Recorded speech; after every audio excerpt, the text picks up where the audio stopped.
All right. Looks like we're alive and all of the various mechanisms are set. Got a pen here. We'll go ahead and call this meeting to order. Looks like 6:40 is the time. I second that.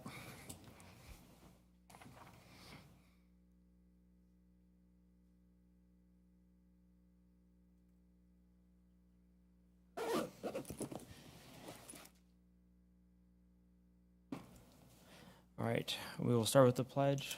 Mr. Embody, Les, would you mind leading us in the pledge tonight?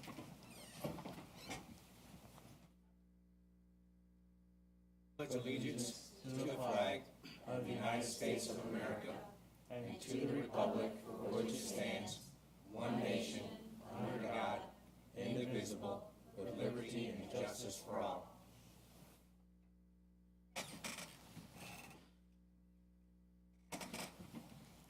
All right. And Sean, would you mind leading us in prayer? Yeah. Let us pray. Father, we just thank you for this lovely day that you've granted us with. Father, we pray that you just bless this gathering as we come together to look at the county's budget. Father, help us to work together and to plan together and see the things that we need to see, Father. For it's in your gracious name, amen. Thank you. I have confirmation of quorum. Catherine?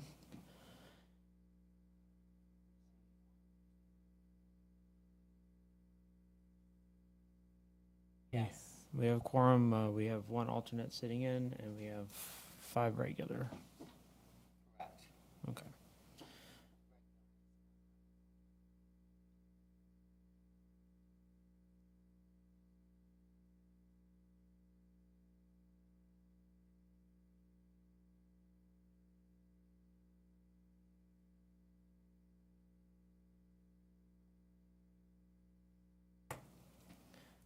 All right. That moves us to the approval of the meeting minutes, which I saw got sent out. Mr. Chair, may I make a motion to make an addition to the minutes? Sure. What do you want to add? I talked to Ms. Dennis already. When reviewing the minutes from the last meeting, what was not mentioned in there was the topic regarding what I brought up about school maintenance staff being paid time and a half to come out on false alarms at the schools after hours, and how often this is happening versus having principals and other staff handle this, which might not incur overtime costs. Dr. Myers discussed this with the board and felt this was the exception, not the rule. I believe that's my recollection of a summary of that discussion. I felt that was sort of a talking point for a while, so it needed to be added to the minutes. Okay. Have you given her that text? She's getting it right now. All right. Thank you. All right. Any other changes or objections or anything? Yes. Push the button in the middle, and the little green light will come on. Yeah, just one correction. The VEA rep, her name is not Sippy, it is Jennifer.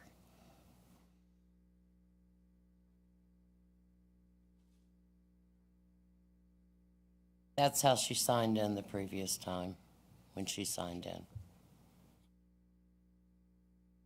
I'm happy to change it.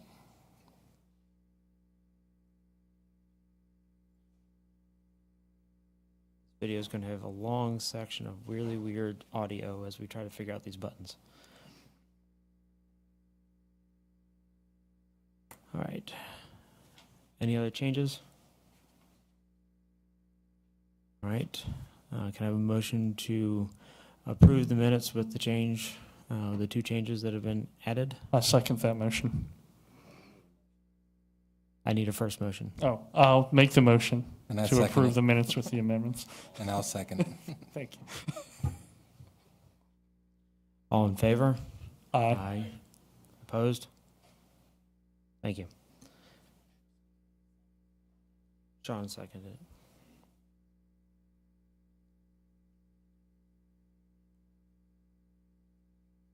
All right. Before we get to the update with Mary, I did want to remind the Cbrc members, some of us have been in this role for over a year, and some of us are new, about the Code of Ethics. This is mostly a reminder, because if you don't check it every once in a while. You can easily forget and not have things right in your head. Code of ethics for the public is to make sure that the committee works without questions of conflicts of interest and stuff. The one thing that usually gets people is the gift amount that's in there as well. So I just wanted to remind everybody before we got too far in, as we're coming in very soon on the holiday season, the next meeting is in Thanksgiving, or around Thanksgiving, it's in November. And I just wanted to remind everyone to take a look at that. This is just our CBRC public service announcement for other CBRC members. That takes us in the agenda to the update on the cost for video stream recording of CBRC meetings, which is very strangely being recorded. And I wanted to apologize while she's getting up there for everyone that this was a change that came through at about noon today, and I was not aware of it before then. So my apologies on all the confusion. All right. All right. At the last meeting, Jeremiah asked me to look into the cost of broadcasting the CBRC meetings. I laid at each of your seats there the information that I was able to put together today. If we have the meetings in this room and they're televised in this room, according to the contract that we have with Advanced Media, it's $695 to broadcast each meeting. That includes the live production, getting it ready for the regional web TV, archiving the meeting, and linking it to the meeting agenda online. So it's a full package for that to happen. I estimated you're scheduled to meet once a month for 12 meetings. That's $8,340. I know occasionally during the budget time you all have special meetings or additional meetings, so we went on and estimated the cost for 16 meetings a year if you were to have an additional meeting for a special meeting for any reason. And if at 16, there'd be just over $11,000 to broadcast each of those meetings. If we move it to a different area, if we go back to Company 1, for instance, and you want to televise it from there, that is possible. But it does have some prep work that needs to be involved. The cameras need to be set up. The staging, we need to determine whether there's going to be PowerPoint presentations, microphones, all those things. So there's additional costs associated with that. They estimate that we should increase the cost between 75 and 150%, depending on what type of things you want at that meeting. So I did both of those estimates here. At a 75% increase, you're looking at $1,216 for each meeting. At 150% increase, you're looking at $1,738 to televise each meeting. And then again, I gave you the annual cost at 12 meetings per year and at 16 meetings per year. So that will range anywhere from just under $15,000 to almost $28,000, depending on where you're located at and how often you meet. I did want to say that your bylaws talk about publicizing the meeting in advance. The other thing you're going to need to remember as we begin to televise these is that along with publications being out there, we're going to need to make sure if there are any changes that we know as soon as possible, so Advanced Media can be contacted to make those changes. They need, I think, at least a week's notice to get the scheduling involved to make that happen. Jane is here too if you have any specific questions. Thanks, Mary. I was expecting to have this discussion in the firehouse and and then say, well, you can have that sent to the Board of Supervisors for their information. However, apparently that path has been short-circuited. Anybody have any questions? Mr. Chair, if I may ask. Mary, I'm just trying to clarify. So this $695, that's if we did a live stream or like we're doing tonight where they're... No, that would be live streaming it and also having it available on video for people to be able to access at a later date through the regional web TV com. Now, I understand tonight we're doing a recording that's Yes. will be added to the web later. What is Yes. the cost of that versus... I'm sorry. And I'm not exactly sure when it'll be available on the web either, Jane. Will that be tomorrow morning or?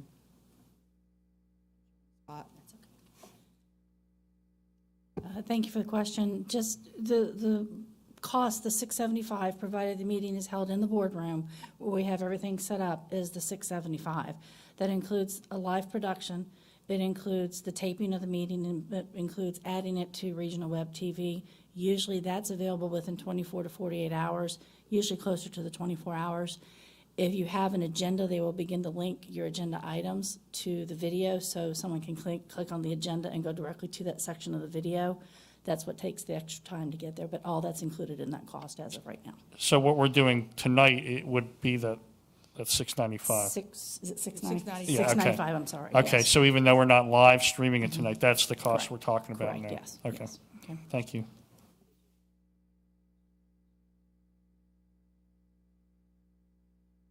Was there another question? Actually, Mary, you said that we needed some things prepared ahead of time. Were you talking about the agenda going online ahead of time or the meeting minutes? I was not specifically talking about that. I was Okay, saying okay. if there are, once we establish a schedule, which is the third Monday of each month that you all meet at 6:30, we will work with Advanced Media, make that part of their calendar. If you want to change a date, I think it was in August, we switched the date over by a week. If you want to change the date, we will need to know at least a week in advance. I think it's a 72-hour period for publicizing a change in the agenda, but we'll need a little more time the week in advance to make sure Advanced Media is aware and available to tape the meeting for us. Okay, I did check the other meetings that are held on the third Monday in this room, and the Board of Equalization, not the Board, BZA. BZA does. I don't know how often they meet, but They meet on an as-needed basis, and they did not need to meet tonight, so that's why we were able to do this. I don't believe they meet every month, and they are not televised. So what we'll need to do is work with county admin to probably find them a different location to meet so that you all can have this room if the third Monday of each month is the date that you want to settle on.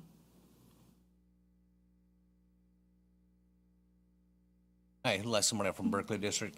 Got a few questions on this anyways. Do we have any record of how many citizens in the county are actually viewing the live streams? We don't have Okay, now the second one is for the actual audiovisual equipment. Does the county own the equipment or does the contractor own it? The county owns the equipment. We hire the contractor to produce the meeting and to record, to provide maintenance for the equipment and maintain basically the whole system. We outsource basically all the production of all our meetings. Okay, so basically we're paying for the audiovisual production and we're kind of outsourcing the maintenance of the audiovisual equipment to them All of the also. associated work associated with the support of the system, yes. We do not have county staff that does anything related to this. We oversee it, and do the contracts, but the Advanced Media does all of our work. Okay, now is when they provide the archives for the audiovisual presentations themselves, are those hosted on county servers or are they hosting those on their servers?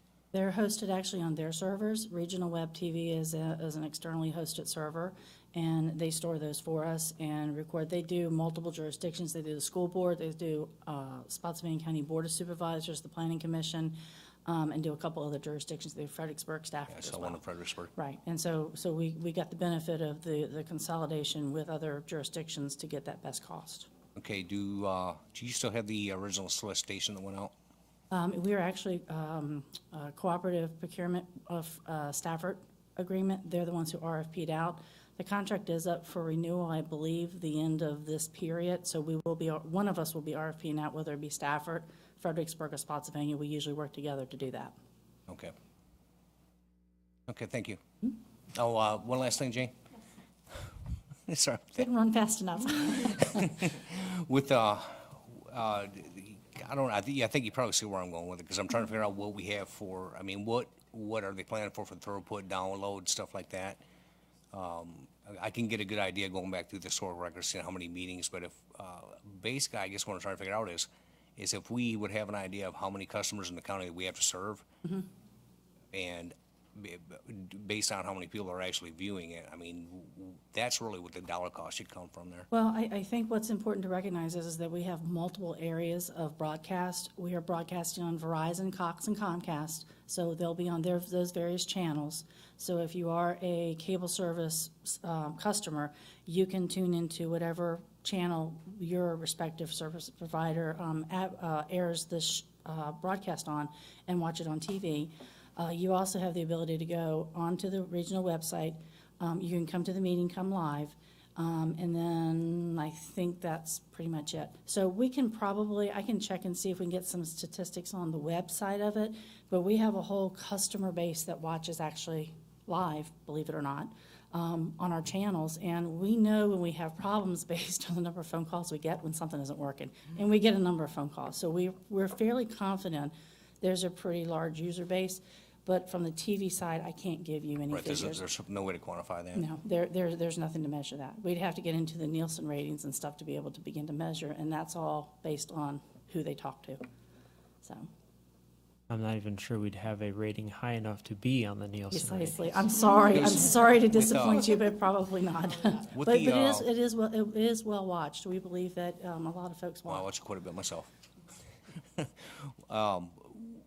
Does the contractor maintain the relationships with the Verizons and the Comcast out there? Absolutely. We would not be able to function unless they did that. When we do have issues, after storms, after upgrades or so forth, might have equipment issues. Those relationships that Advanced Media maintains with Verizon and Cox and Comcast at their head end, they know how to get in there and get it fixed as quickly as they can possibly resolve any issues. Yes. Okay, yeah, I'd be interested to see actually on the live streams what size that customer base is. If that information is available, I'll be happy to provide that. Yes, sir. Okay. That and I think that's probably the big one right there. Okay. Okay, thank you. Thank you. This is just a general question. Either one of you can probably answer this. Was the funds that are listed here, were they already allocated for this effort? No, sir, there's no funding specific for this effort. Okay. The board does have a contingency in their budget. Jane and I have been talking today about looking at within, the first thing we always challenge our departments to do is look within their budget, see if you can find the funding. We will do our best to find the funding. If not, we'll be going back to the board to ask for contingency to move money from there to cover the cost. But And I also want to add something, is that this is a rider so much in the contract to allow for these special case meetings. As we renegotiate each year, we can absorb, if this is going to become a regularly scheduled meeting, we can absorb and probably get a better cost for each meeting. These are just special ad hoc meetings at this point that we're trying to roll the Cbrc into. So there is a potential for us to renegotiate when the contract comes up for renegotiation or to re-RFP it out to lower that cost, because I know right now it's pretty expensive. But that's just the way the contract's written right now. Right, I just asked that question because of who we are and what we do. I just have to be the honest broker up front. That should be mentioned and known that I would prefer us not to use an extra cost just to be televised. I mean, if people want to hear us, they should come in person. I don't mind being televised, but I don't want to do it at a cost that's coming out of taxpayer dollar, out of their pocket. So that's why I asked that question, so thanks. Yes, I'm sure everyone here is like, what happened? Because we were supposed to, have a discussion. I know I've in conversations that we didn't want to incur any additional costs, and CBRC is an unfunded volunteer, serve at the pleasure of the board, of whom seats we're actually occupying at the moment. But I do want to make sure that these costs get pushed back up to the board, and they get all that information so they can make the right choices. They set the policy. We just have the irony of talking about costs of televising a cost-cutting committee. So everyone's a little shell-shocked, I guess. Any other comments? Nope. Okay, that moves us on to, thanks, Mary.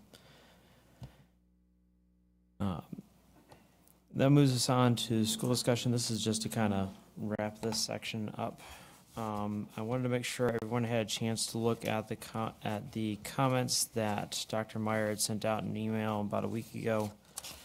I included them in the email for tonight's evening meeting, just to make sure everyone got a copy of it. Has everyone had a chance to look at it, look through it? Okay. Any questions you want to relay or?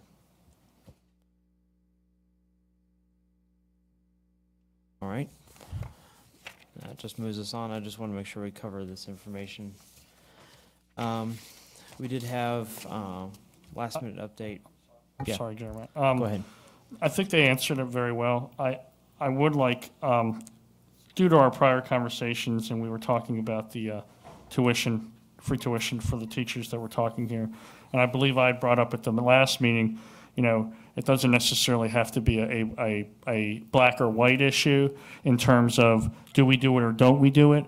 Perhaps there is a gray area in that, and maybe offering the baseline free tuition as presently doing, but maybe not covering some of the additional services, sort of is a middle of the road. So the one thing I would be interested in is Dr. Myers did point out that 18 of those 225 students that are getting the free tuition due to their parents living out of county are on an IEP program or a 504 plan, which I don't know what all that means, but now that we've sort of nailed that down, I would sort of be interested to see what those costs are to provide those services for IEP or 504, to get an idea of what those additional costs to the county are. Because I believe if the last discussion we had at the last month's meeting, although we get some federal and state dollars to fund the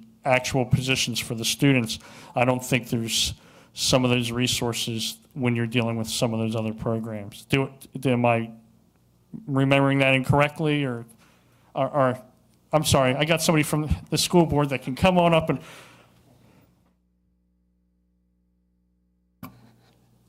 Where's the button? Oh, it's already on. Okay, there you go. For students with IEPs, there is more federal funding for IEP students. 504 students, there is not. But you're getting into some gray area when you're asking about IEP and 504 students, because then you can get into discrimination.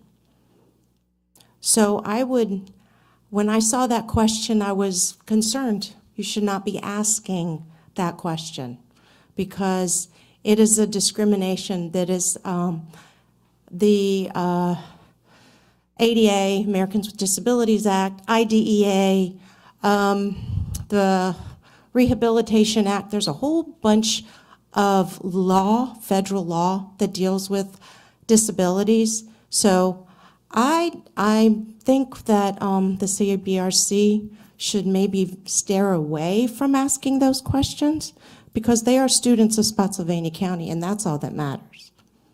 And we are serving them just as anybody else. And I understand, and it didn't mean to come across as discriminatory. Where that came out of, if you recall, was there's been discussion about other jurisdictions and whether they offer it and to what employees they offer the free tuition. And there was one side that was saying, well, we just need to do away with it. Other people were seeing as we need to keep it as it was. And I just sort of proffered as an idea of, well, if instead of just being either this way or that way, maybe we can meet in the middle where we do the baseline, but if there's additional services, the county wouldn't cover that. But if that's still a discriminatory issue. That would be discriminatory. Okay. If we did not offer the same thing to all students, then it would be a discrimination issue. So the only way to get around that would be to just do away with the free tuition program. Which I could tell you I'm not in favor Well, of. no, I understand, and I'm not saying I am. I was just trying to look at ways that it could be broached that maybe it was a meet in the middle instead of a total yes or a total no. But thank you for your point and your Sure. information. Ms. Shelley, sorry. First, I just wanted to say, we didn't author the questions. Dr. Meyer did. And this came from a previous meeting where we just asked how many. And I saw that. A number. I saw that. That's all we were That's what I saw asking. in the email, how many students with IEPs and 504s. And as far as estimating cost, I believe I've read something where for the school division, when they're estimating as far as what the special ed budget would be, and correct me if I'm wrong, I'm probably wrong, I've read so many reports, is that that a good average would be a 30% increase as an average? Is that, do you think that's accurate? The average for per special ed student, that's maybe so. I know what the average is, but remember, that's average. Exactly. Because our students that have more significant disabilities are, have a higher cost per pupil than our Sure. students that have not major disabilities. So, yeah, I've never looked at it in percentage. I just know my numbers. Okay. Another question that I wanted to ask you since you're here. It appears that there are 225 students that were reported this time. So that's an increase of 27 new students to Spotsylvania. And I just wanted to correct my colleague who said that they were teachers' children and that they could be children of any employee of Spotsylvania County Public Correct, Schools. any employee. Any employee, okay. And remember, we do get state funding of over $5,200. I believe it's $5,200 per student, and that would go away. Sure. Yeah, I think they reported to us for, I guess for this year, you're actually getting a bit more, 5,776, and 640 from federal. Federal. And I read on Mr. Blaine's Facebook for the school board member that your last year average student cost was 11,700. Does that sound correct? Sounds very close. I don't have it memorized, the actual Okay. number, Okay. but I know it was about 11, somewhere between, yes. Okay. Thank you. You're welcome. Now, remember, but 5,700 is from the state. Per Absolutely. student. So if we lose 200 students Right. times 5,700. Correct. Okay, thank you. Hey, Shirley, got one question for you. Sorry about that. It's okay. Being this is my first meeting here, there's just one question I have, and I totally get why teachers would want to bring their kids into the school district that they're teaching. It makes sense to me. If you live in Stafford County and you're paying Stafford County property taxes, are we getting any money from Stafford County to No, sir. educate from those taxes that you would be paying as a teacher? No, sir. What you have to think about, though, is those teachers that come to Spotsylvania County to work, they're doing probably some shopping here, they're going to restaurants here. They're doing a lot of extra things in Spotsylvania County that they may not be doing sales tax-wise, meals tax-wise, as if they did not have to come here. Another thing that we need to think about are teachers that are coming from out of the division, that they are supporting our students. We are in a teacher shortage right now, and I'm just saying for the teacher end, but everybody, we're in a bus driver shortage. We're in shortage for all of our employees. So all these people that are coming in to our division are helping us to support our students in every capacity, be it in the cafeteria, be it driving a bus, or in the classroom. So we need to remember that. I completely understand that. Okay. It seems, I can't see how the amount of money on a sales tax or a meals tax revenue would even come close to making up the difference in per student on a per student basis. And I don't mean this against the school district at all. I mean this against more of the other counties. And I've got a good example in my neighborhood. I've got a neighbor who teaches in Stafford County. Okay, she's paying Spotsylvania County taxes on her personal property taxes, but teaches in another county. Now, her kids did go to school here in our county. They're all grown and gone now. But you see where I mean, there's a negative, it seems like to me like it's a net revenue negative number. Whereas, if you're coming in from another county, and I would think that a teacher that lives out of the county would go for this. If I'm paying if I'm paying property taxes in Stafford County, and I'm bringing my kids down here to Spotsylvania, I would think that I would want some of that money from Stafford County to come in and offset the cost on that. That's where I'm trying to go with this. Yeah, and I've never heard that, but I haven't had that discussion. But I know that you think we have 29 schools, 225 students, split among 29 schools, and all the different classrooms in 29 schools. If those 200 students they wouldn't make a dent in the change of our system. And then we would lose over $1 million from state funding if those students went away. I didn't mean send the kids away. Okay. What I'm trying to do is figure out if But we need to between remember, counties, there should be a way to equalize that revenue. then that needs to probably go to our General Assembly, because that's nothing that we can do locally. That would be a General Assembly type of matter. That's not a local matter. Yeah, thank you. Miss Shelley, don't go too far. Not fast enough. Just a clarification. Yes, ma'am. My daughter had a 504, and correct me if I'm wrong, but 504s do not cost really any money. IEPs do, but 504s do not. So depending upon how many of those children are 504s, it's going to be a lot less money. Correct. 504 students are served in their general ed classroom. They do not have a special education teacher. They are general education students that have accommodations to support whatever their disability is. Thanks.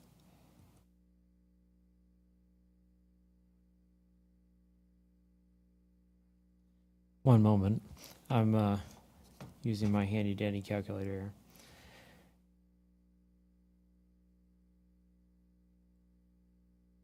All right. I just want to make sure everyone had, because we've been talking about these numbers back and forth and back and forth and forth and back and every which way since Sunday, I guess. Not literal, that's a phrase.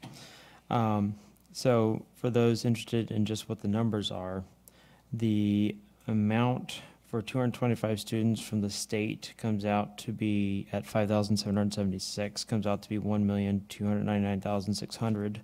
From the federal government, it comes out to 144,000 even. And for the county's cost, it comes out to be 1,188,900, and that's using the 11,700 number, just breaking it down numbers-wise. I see you're standing up. Are you going to confirm those numbers, or I'm just trying to figure out what the numbers were, because we've had them go back and forth and back and forth. I just want to make sure I have the right numbers, and that is all. Well, I'm not going to say that your numbers are incorrect. Because, I mean, if you're just saying the county share of our per pupil, then I'm going to say that your numbers are correct. But, And that is all I'm saying. okay, because there are other things to look at when you're looking at our students, when students coming in versus students going out. So I just want to make sure that you're aware of that. But Jeremiah, also keep in mind that that $1,188,300 is not going to go away. It's just going to get spread out amongst all the kids, and what we pay per pupil will go up. I'm not saying that I'm advocating any. I just wanted to have the numbers because we've had numbers go back and forth, and I wanted to make sure everyone had the same numbers and that they were okay numbers, not ones we remembered or ones that we thought we'd written down on a napkin anywhere. The CBRC, like I've said in the past, has to deal with facts, aware of the context of it, but we let the Board of Supervisors deal with the whole policy thing. We just report what it is and what the context is. Okay, so I just wanted to confirm for the minutes that the county share, the county taxpayer dollars share is $1,188,900. Is that what you got? Let me double check.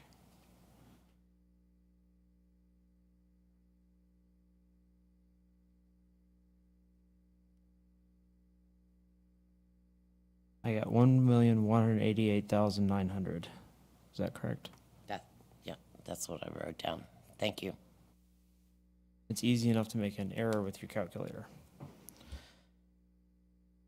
All right, I think that covers everything from there. Unless anyone has any objection, we're going to get to the belated revenue projections review from Greg and Sean. I see Greg isn't here, so Sean, I think that's all in your court.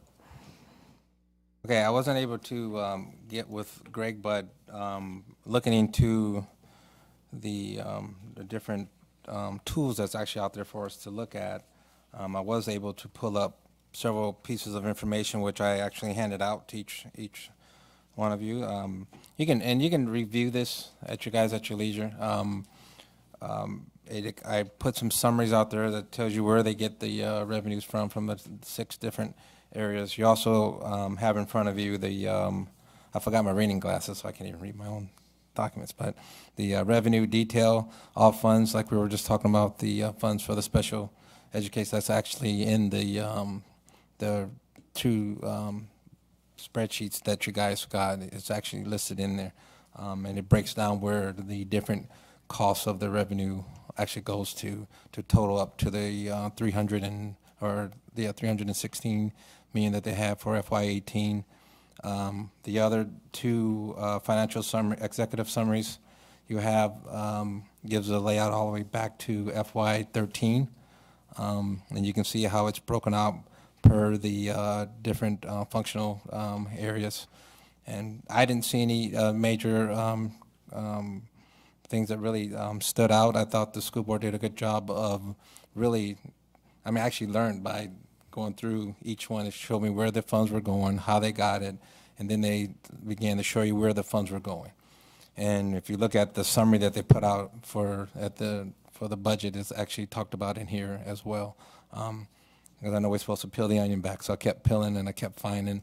And you'll see that this actual spreadsheet was dated September 6th, 2017 for their expenditure. So that's actually very accurate, I think, layout. Read it at your leisure. If you have questions, I think we can discuss it at another time. But like I said, I thought it was very well laid out. So I just tried to give you guys as much information as I could that you can, your bedtime reading. So, Sean, what was their increase in funding that they received, not counting the county share? And then what was the increase from the county? From which year, though? From the previous fiscal year. So if you look on your summary, actually you can... On this one? Yeah. You can, either one. It shows it on both. That one. It should be right there to your left. I stacked them all to your left. Right there. Okay, thank you. Yep, and it shows each year at the bottom. If you look at the grand total, it'll tell you the difference for each year. And if you look at the spreadsheet there at the bottom, the graph there at the bottom actually shows you the difference each year. Okay, thank you. All right, thanks, Sean. You stumbled upon one of my nefarious methods here of getting people to learn by looking at things. So, did anybody have any other comments, questions?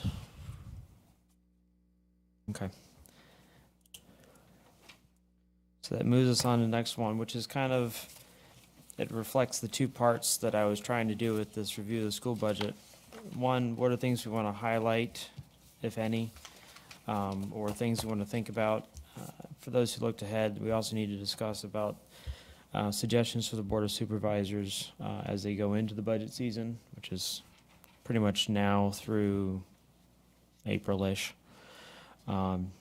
So this where these two questions are in. What are things we want to highlight, and what do we learn on how to approach budgets? I know many of us, this may be our first time actually taking some time looking through it. I wanted to make sure we had a chance to actually think about what we were doing instead of getting in February, getting budgets thrown at us, and having to make decisions very quickly as to what we thought was worth looking at. I'd like to learn before I have to learn and fire. So, any comments, thoughts?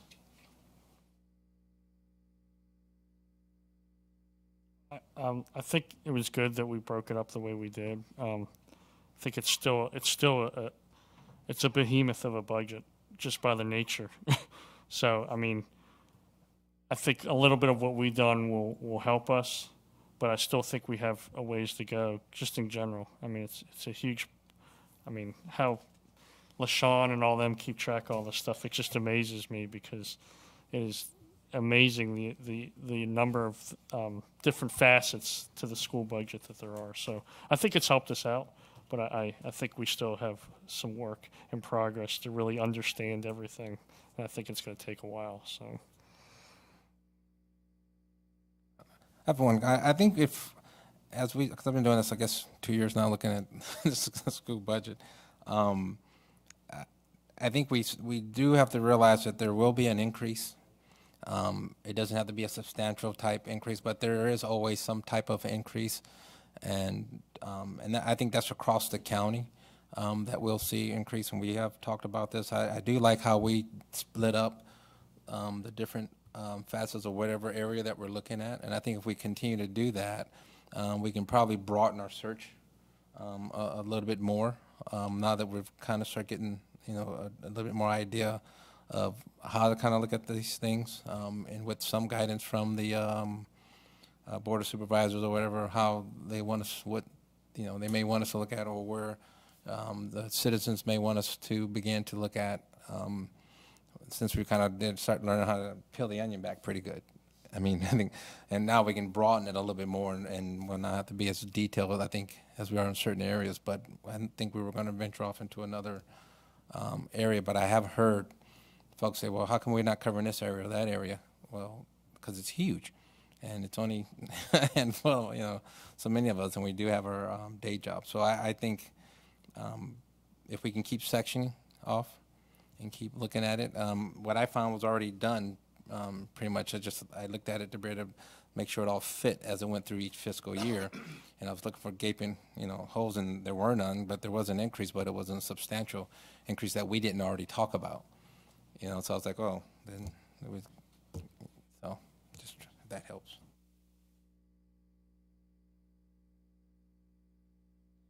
Yes, definitely hats off to Mary and LaShawn and their crew, because after you look at the budget, you realize there's an awful lot of numbers, and I'm a numbers guy, and that takes a bit to make me go, that's a lot of numbers.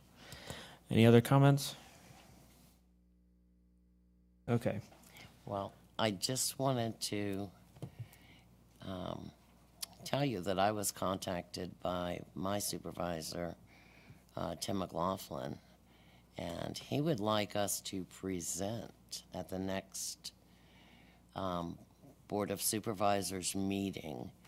I believe they were under the impression that we were going to present in person what we had presented, what we had sent in written form. I didn't know what the feeling was about that.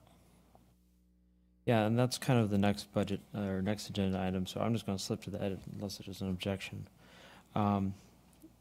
We sent out a quarterly report just to give them an idea of where we are, kind of a status update. I think we sent that back in August timeframe, and that was partially, there's kind of two reasons. One, I didn't think we had enough to actually sit down and discuss, although by the time I was done, I think it was like 20 slides. And the other part was to make sure that we didn't encroach on, more important matters going on, because that was during the season where they have one scheduled meeting during August, I think. I didn't want to make that meeting any longer than absolutely necessary. And so that was kind of an experiment. I know Tim was, not used to having a microphone here. I did know Tim was interested in getting it in person. There's some kind of openness. That's why we went the path we were going to.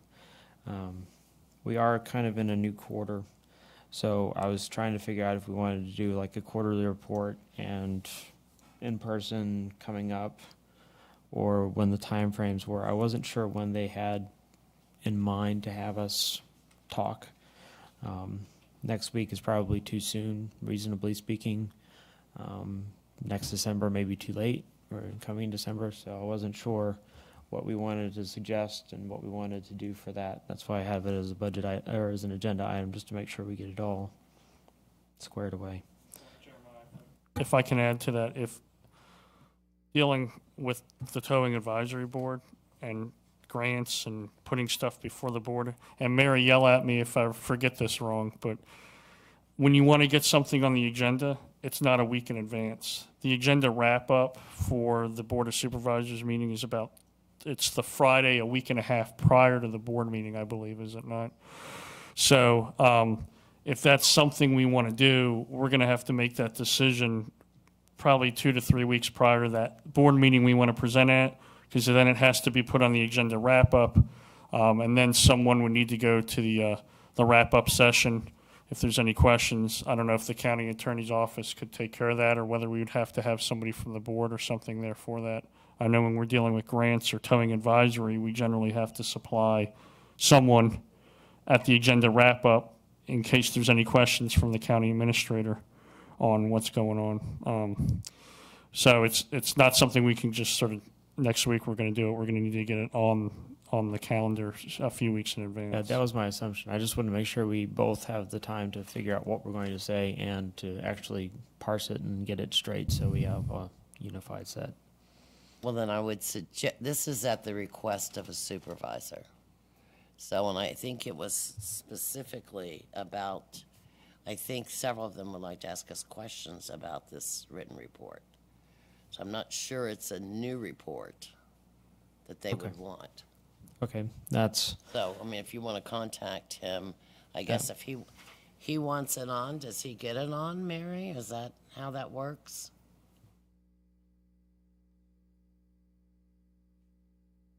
Tim McLaughlin wants us to present at the next board meeting. I mean, is that even, Yeah, items for the next board meeting, everything that Tim just laid out is Right. exactly correct. The only issue is if you're working directly with county admin, then you may not actually need to be at the wrap session. They may have enough information. The wrap session is meant to make sure that county admin has all the information they need for all the items. But items that were for the 24th meeting were due October the 11th. And the wrap session was held, or will be held on the 17th. So, but yes, if Tim is asking for something to be on the agenda, then certainly it can be there. so he should contact the county and then let us know. Yeah, and they're not going to, they release the agenda on the week before, and as much information as possible they like to have on the agenda at that time. If you have a presentation, they like to have it completed and attached. So if you don't think it's possible for you to get that information together in advance, you need to let them know and ask to push it out. Otherwise, they're going to expect to have the information available in advance for the agenda. My preference would be that we have another meeting to discuss the presentation. The first meeting in November Prior. is the 9th, and the second meeting is the 28th, and then there's only one meeting in December. Okay. So there I are. mean, that would be my preference, but I'm not sure what Mr. McLaughlin's preference is. And when is the meeting in December? That's going to be very, The 12th, the meeting so, in I December. mean, your cutoff for that meeting is going to be right End of- around Thanksgiving then.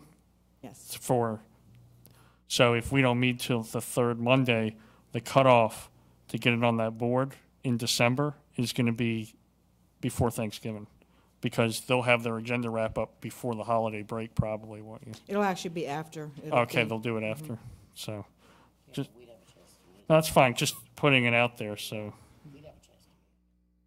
yeah, I'm looking at my calendar. Our next meeting would be on the 20th.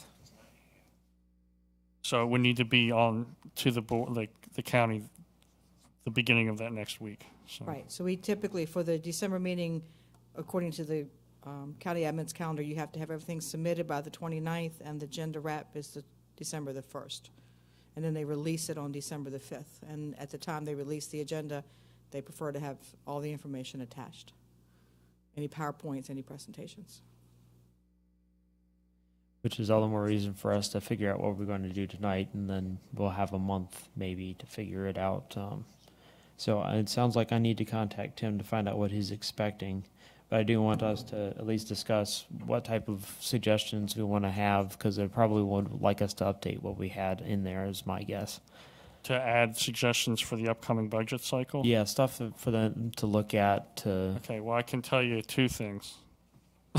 One, the continued phase-in, when they're considering their tax rate, the continued phase-in of the general government pay study, and also what's coming down the pike is the school system's pay study, which has not even been addressed at all, really, because that report was not done, I believe, before they voted on the last budget for the county.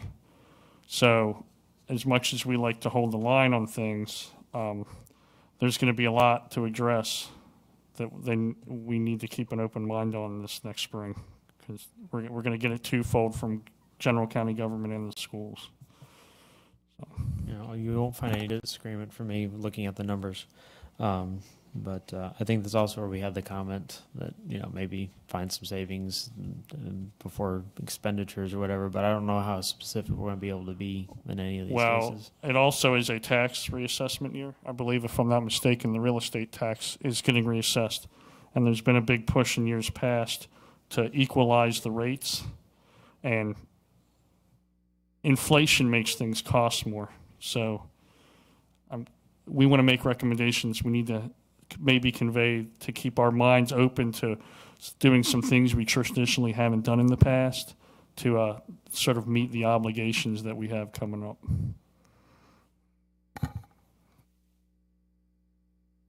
And those suggestions may have to come in the form of, you know, look at this, weigh this thing versus that thing, as opposed to, it's one thing to say keep an open mind, but it's another thing to say, hey, just look here, and weigh these things and just make sure that they're covering it, because anything more we would run the risk of saying, oh, the policy might need to be this, and that becomes a very sticky subject quickly. So, any other comments? I do agree with Tim 100%. I mean, if they're going to implement it for the county side, they must implement it for the school side, and the schools are 3 times the size of the county. It's just, there's going to be no way around that. Oh, I agree, and there's no way around it, and that's going to be probably a big headache for both Mary and LaShawn to figure out how to do all that. So, Do we know if the schools have their implementation plan? Are they still working on it, or on what they're going to propose?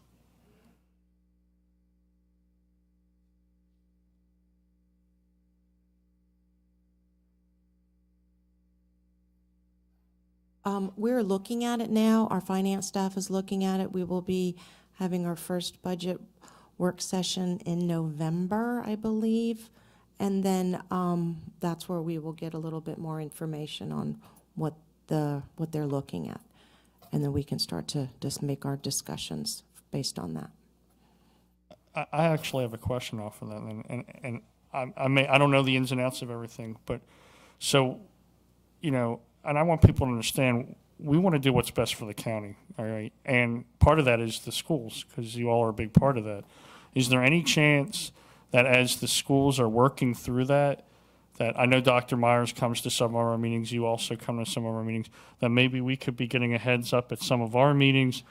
This is sort of nothing solidified, but these are sort of the things that we're looking at to perhaps implement. That way we're not sort of getting it with the crunch of everything else, so we maybe already have like a heads up and a ground running on what to expect. Well, until we actually receive our budget from the superintendent's budget, and then we take that budget and we make it our budget, just like the supervisors with the county administrator. We have our suggestions. We've made our suggestions. But of course, the superintendent will bring a budget to us. But a lot of that has to do with, as well, when he talks to the county administrator, what does he think's going to happen?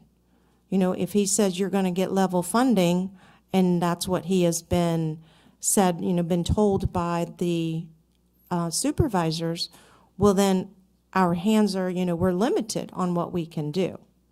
So I think right now he will come to us with a budget, and then we will either say yay or nay, and of course we will have our own changes. I've already given my list of, when we voted for the last budget, I gave my list of wants for the budget that will all help our students. And also included in that would be the salary adjustments that go with the Evergreen. So there's a lot involved, and we're waiting to see what finance brings to us. Do you feel, maybe you do or do not have a feeling yet, on the institution of the evergreen compensations? It would be part at a time, not Right, like a everything. phased-in thing? A phased-in thing, Okay. not everything at the same time.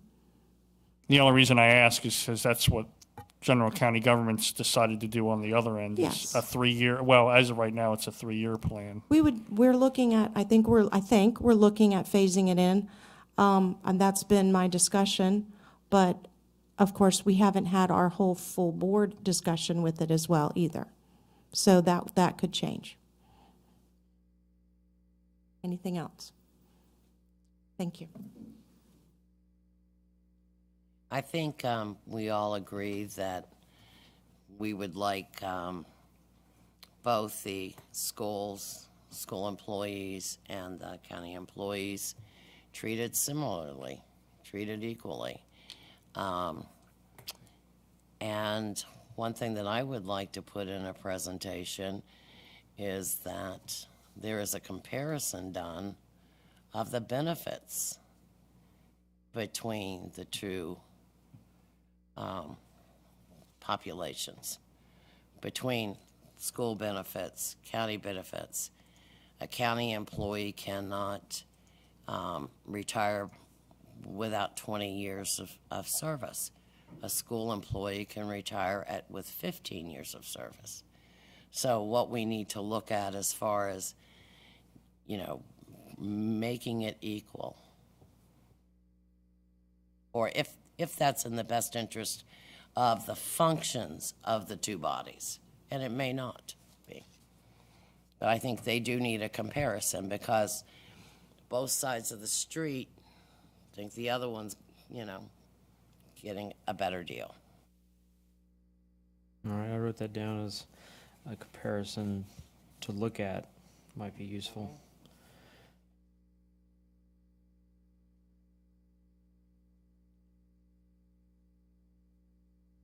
Right.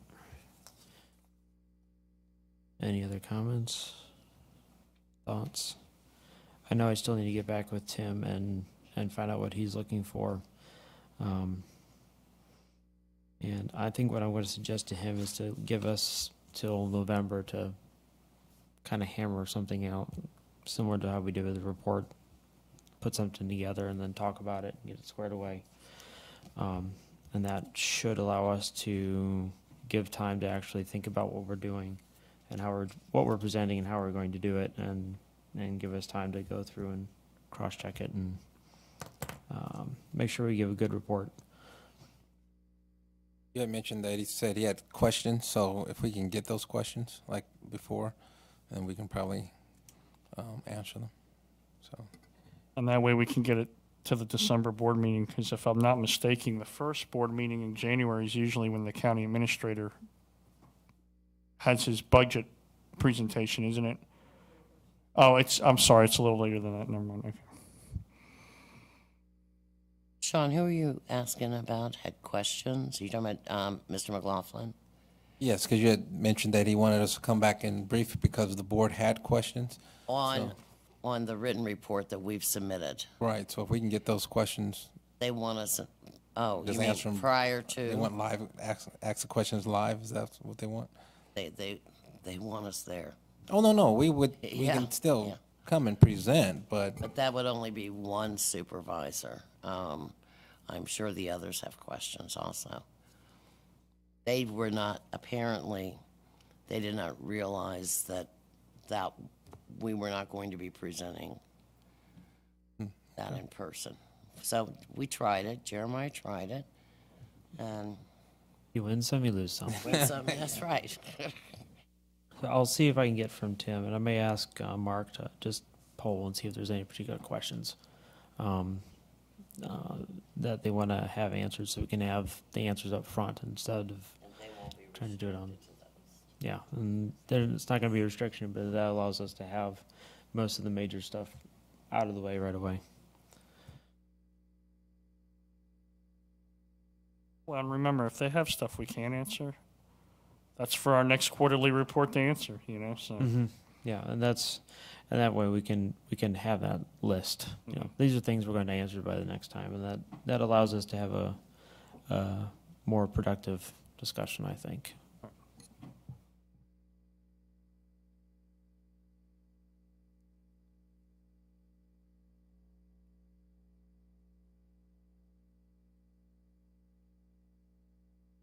As we scribbled, this is exactly why we don't have Nielsen ratings. All right. Anybody have anything else, or are we done with this bullet? All right, I don't see anything else. I think next time we'll look at. I'm not closed yet.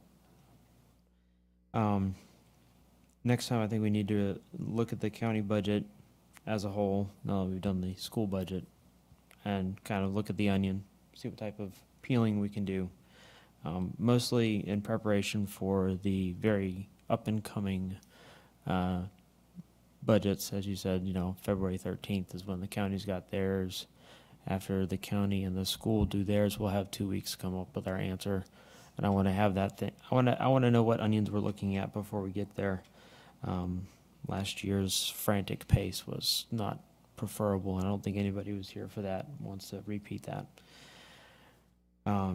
I did want to challenge everyone to have at least one area they recommend to look at, and kind of why, something, any particular reason, maybe personal experience, whatever, just so we've got a plethora of things to choose from, and to make sure everyone actually does take a chance to look at it. This takes us to what is traditionally like the new business type of the house, or I got additional comments. So do you have one, Catherine?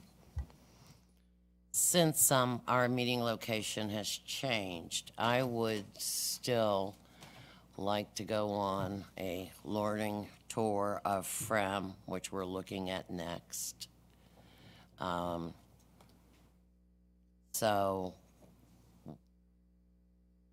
Would anyone on the committee care to join me? I think one other person. Did you want to go? Okay. Is that okay? Is that okay with the committee? Yeah, I wanted to tour the fire and rescue facilities, because that's, you know, the department we're going to do next.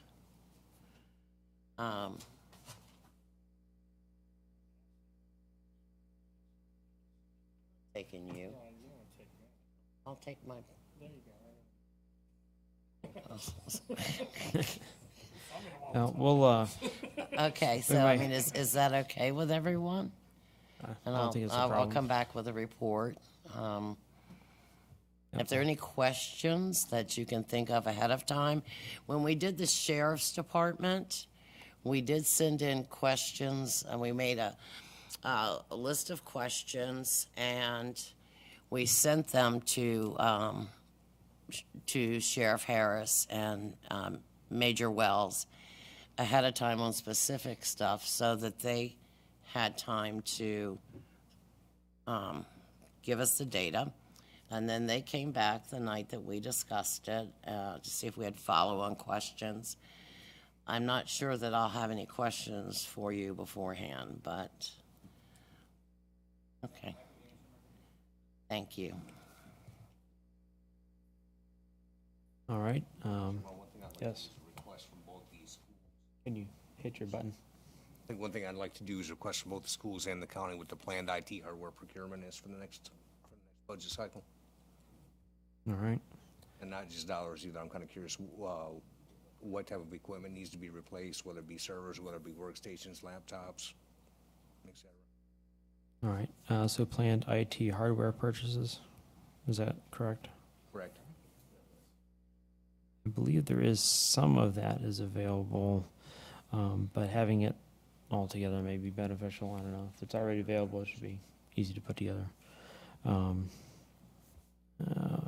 see. I'm writing it down.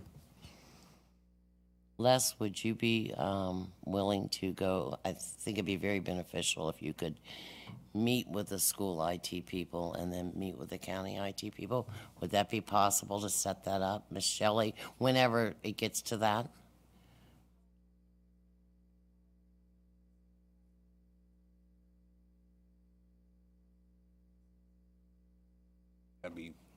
Okay, for Yeah, I those, think that's the best. for those on the recording, she responded to get with Dr. Baker, so I think that's what they'll be doing.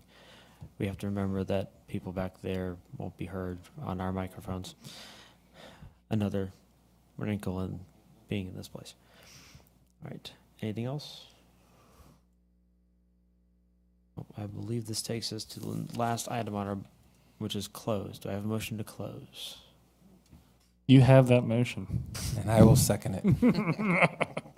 I was wait. You were a little slow this time. All right. All in favor? Aye. Aye. Opposed? Okay. I have the time at 7:46. Thank you, guys. Thank you everyone who came out. Hopefully this was riveting television.